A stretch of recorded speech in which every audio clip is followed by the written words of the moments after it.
How's it going, guys? Damien here from Clove again, and today we're going to be comparing two monster devices. And I don't mean monster as in performance. Actually, I do mean in performance, but I also mean in size, because these are massive. Especially this one, which is the Mate 20X against the Note 9. Now, I have just included the Mate 20 Pro as well, just so you can see the size differences between the three. And as you can see, a quite nice gradual slope up as we've got there. Now, the Note 9, as we all know, and the Mate 20X have been praised for their speedy processors, their top of the class photography skills, and their stunning displays. But how do the two actually compete against each other? Well, let's put them head to head and find out what happens. Now, of course, the first thing you're likely to notice between the two devices is the sheer size of the Mate 20X. The Mate 20X has a whopping 7.2 inch display, which is a full HD OLED display, which is absolutely incredible.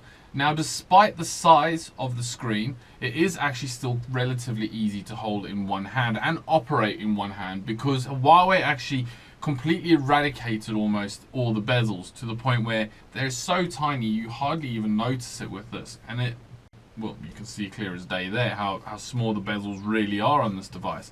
They're almost non-existent. There's an 87% screen to body ratio, which I think is absolutely phenomenal. Whereas the Note 9, which is a bit smaller at 6.4 inches, actually has a narrower ratio. Has an 18:5 aspect ratio. But you do have the beautiful curved edges of the Note 9, which does actually make it really good. And the other thing is the Note 9, of course, doesn't have that infamous notch that you notice at the top of most of the flagship devices now. They actually house theirs right in the top of the bezel. So it's actually nicely hidden away, so you don't even notice the difference. Now, the screen resolution of the Note 9 is actually slightly higher than what's on the Mate 20X. So the Note 9 actually comes in at 2960 by 1440. In comparison, the Mate 20X only comes in at 2244 by 1080. So your screen ratio and actual quality of screen is a lot better on the Note 9. So there's a big bonus for the Note 9. But in terms of actually, sheer size, well, you can't really compare the two in that. Now, both devices actually have fingerprint scanners, sensors, shall I say, actually built in on the rear of the device, as you can see here. Both are located just below the cameras. They're also both actually draped in Gorilla Glass front and back, and they do protect that from dust and scratches. The back of the Mate 20X is actually coated in a unique texture, which is actually there to stop fingerprints showing up on the back of the screen, whilst the actual Note 9, it doesn't have that at all. It just has sheer piece of glass in the back, and they are beautiful to look at, the Note 9s. I've got to say, they're not an ugly phone by any means. If you have a look, it's absolutely incredible, that color. Now, if your decision is purely based on looks and how the front of the phone looks and everything like that, if that's what you want to go off, you're going to have a hard time between the two devices, is the honest truth. I think the Mate X has a beautiful screen and quite a minimalist finish to the back, whereas the Note 9, the whole phone is minimalist, but it does come with some very unique colors. If you're looking for a device based purely on looks, and rather than going for performance or anything like that, then you're going to very much struggle between these two devices, because they are very, very close in terms of their actual aspects. Of course, the Mate 20X has a beautifully big screen, which completely immerses you in it when you're actually watching it. But then the Note 9 isn't exactly small either. And again, they both follow this very minimalist look. I do like the way how the screens are curved on the Note 9s over this one, where it's just a flat finish, but they actually curve the bezels on the back instead, which makes it a bit more comfortable in your hand. So it's purely going to come down to personal preference as to which one of these two you actually go for.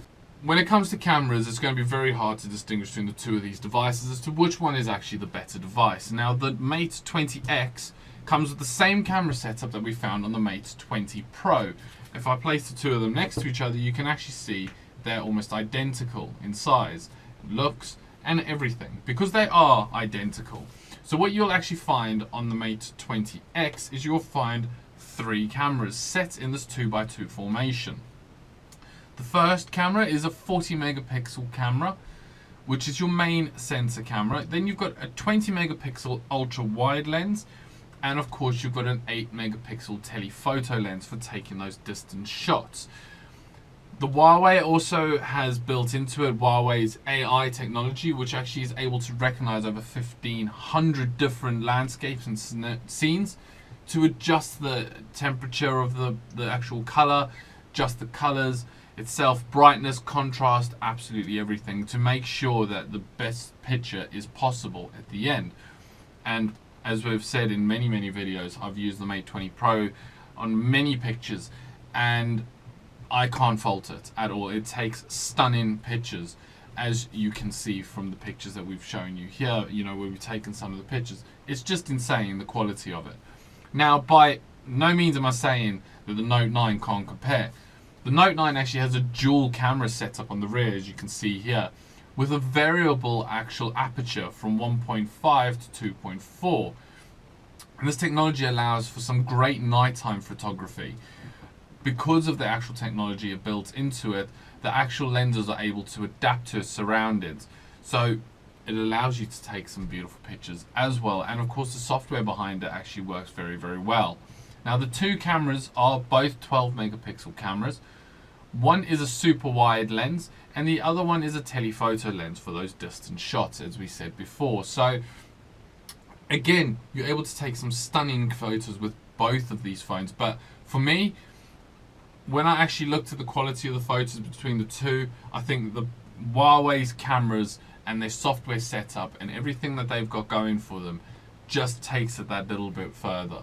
They really do take some fantastic photos on this, and with that giant display you're able to see the colors and the pictures so vibrantly on it that it actually makes it look incredible on the phone.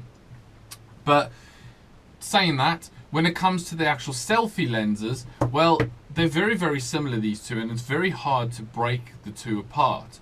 So of course the Mate 20X has a 24 megapixel front shooter built in with beauty mode and a portrait mode. As for the Note 9, well, that comes in with an 8 megapixel front camera, but it is a wide aperture lens. It's got a 1.7 lens, which does work very well in low light situations, and also allows you to take very wide shots for everyone to get into the shot. So there's no problems there. Again, when it came down to actually looking at it, looking at the quality of the selfies, they were very close. It was the rear cameras that really distinguished the two. And the Mate 20X takes that by leaps and bounds, in my opinion. But again, I want to hear what you guys think. Do you think the Mate 20X has got the better camera, or the Note 9's got the better camera? What do you guys think? But from the photos I've seen, I think the Mate 20X takes it. When it comes to general use of the phone, as we said, the Mate 20X is definitely a media lover's device, with an incredible display, and then when you accompany that with the sound quality that comes with the Mate 20X, you are truly blown away, and you get a fully submersive experience with the Mate 20X. Now the actual 20X has 2 speakers built into it, one at the top and one at the bottom, and it does actually have a dynamic range of up to 40 decibels. So it does allow you, no matter how loud it is, you still get incredible clarity and richness and depth in the sound that it actually generates. The Note 9, on the other hand, is actually more designed for business, and that is what the Note 9 is very good at, and that is one thing you can't compare the two. The Note 9, of course, comes with a fantastic pen that we have actually fallen in love with. It is such an incredible piece of tech, this, just the pen. It is Bluetooth, of course, and allows you to actually use the phone in so many different ways than you would have thought to. This is why it actually makes the Note 9 stand out that extra bit for business. And of course you also get the DeX system, where you can actually incorporate it and actually use it directly like a desktop would. And it is an incredible feature, and that's why if you're looking for business use, the Note 9 definitely is the one to go for. When it comes to sheer performance, you want to know what the gubbins are. You want to know what actually makes these two go. The Mate 20X, of course, comes in with a 980 octa-core processor, which delivers fantastic performance to the device. It's the same as what you found on the Mate 20 Pro, which was perfect for gamers and perfect for any kind of media usage. Never get any frame rate issues, never get any lag issues or anything.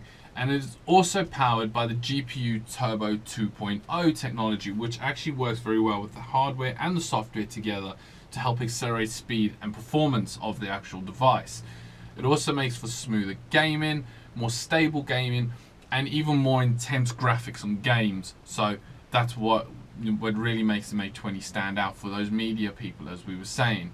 And of course, the Mate 20X is also fitted with Huawei's Super Cool system, which is of course the first liquid cooling system that conducts heat away from the core to actually keep the device cool.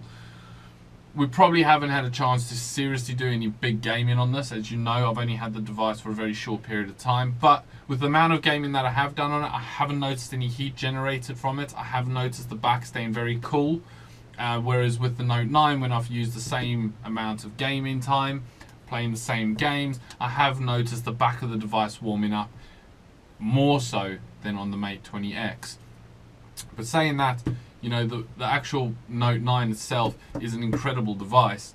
It is still able to do everything that you would need it, you know, whether you're playing games or whatever it is that you're using, it still keeps up. But the Mate 20X just does that a little bit better, and that's what the big difference is.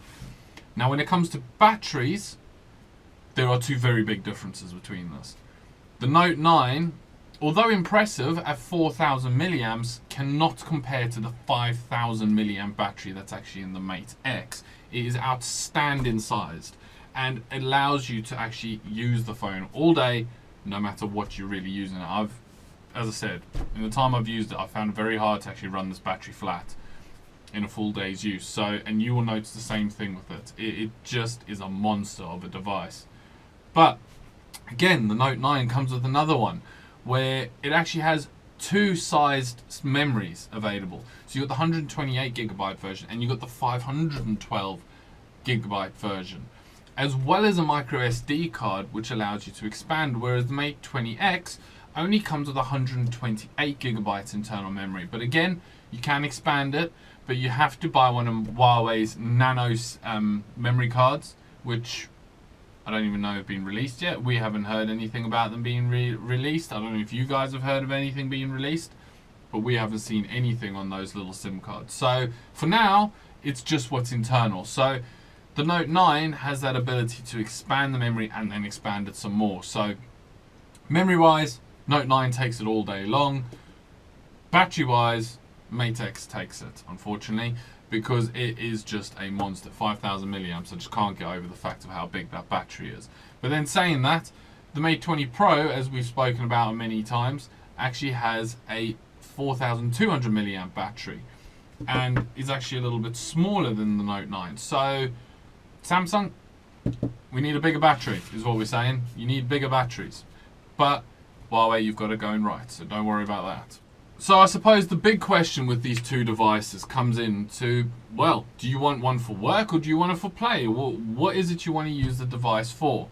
If it comes down to work and you want something that can just process anything that you need and just be a very useful tool for work, the Note 9 takes it by leaps and bounds. With this little pen built into the bottom of it, it just actually does everything you need. And of course you also get that amazing DeX system, which you can literally sit the phone in, charges the phone away, and is able to actually use it as a desktop PC. Gives it that extra edge when it comes to business sides of things, which the Mate 20X can't compare with. But when it comes to taking pictures, watching videos, playing games, or anything like that, the Mate 20X takes it with that fully submersive screen. I mean, it is truly an outstanding screen, as you can see there. It is massive. The little notch on the top is very, very subtle. You hardly notice it. And it just performs so well. So Mate 20X, if you want something to play with, and you're just a general media lover for whatever it may be, Mate 20X takes it all day long. Now, the Note 9, as I said, is available in both dual and single SIM from Clove, an 128 gigabytes and the 512 gigabytes variant. Of course, you get a variant amount of colors with it, which you can choose from. So if you go to our website, click on the link located here, and what you'll be able to do is see every variant available of the Note 9. And it starts at £780. Now the Mate 20X is available for pre-order currently, and will be with us around January time in the midnight blue color, as you can see here. Is a single SIM and the dual SIM variant. Although the one we're going to be getting is the dual SIM and comes in at £799.99 for the 128 gigabyte version. Now, I'll be very interested to know what you guys think of the comparison between these two. I found it very hard to really distinguish between them, but it depends on what you need them for. But I'll leave the decision to you. So guys, comment below, let me know what you think. And as always, like and subscribe to our channel to keep up to date with all the latest news and gossip that we've got in the mobile world and what we're releasing and what we've got available. Again, check us out, Twitter, Facebook, Instagram. We're all there, we're everywhere. Have a look, see what's what. And as always, guys, thank you for watching, and I'll catch you guys next time.